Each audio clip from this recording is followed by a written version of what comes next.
ไก่เป็นเด้อแม่เป้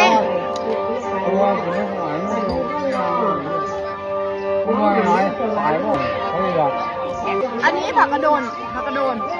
อันนี้แม่เป้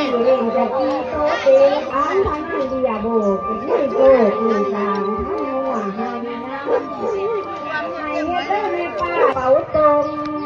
เป็นหัวแก้วโบราณไปใส่ไรง่ายไร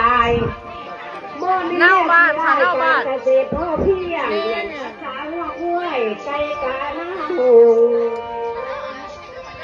หมออย่างเดียวยาขี่ขาดเงินมันอยู่น้ำงานมัตกรรมจักสารเหตุอยู่ข้างหรือจากการ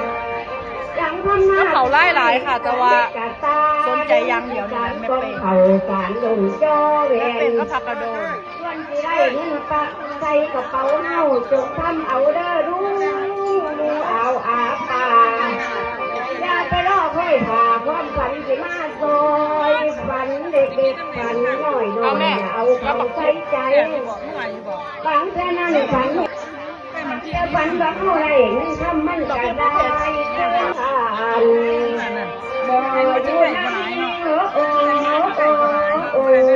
มันยังบ่แม่นย่ามมันค่ะมันก็เลยยังบ่ค่อยแม่เป็นยังบ่ค่อยหลายแต่ว่าหมดแดงหลายจะรู้ว่ากินหมดแดงหรือกินแม่เป็นกินได้สองอย่างวิถีชีวิตบ้านๆเน่าค่ะเน่าค่ะเน่าอ้าวจะพามาชมที่นี่ดาราตรงนั้นตำบักหุ่งเดี๋ยวเราจะพามาชมทางนี้อย่างที่ได้ฟังว่าอารมณ์ยาวหนาวได้ที่ร้องอยากที่เรานอนเป็นน้ำนอนที่ทนอยู่บ้านนี้ไว้ก็จะดีไซน์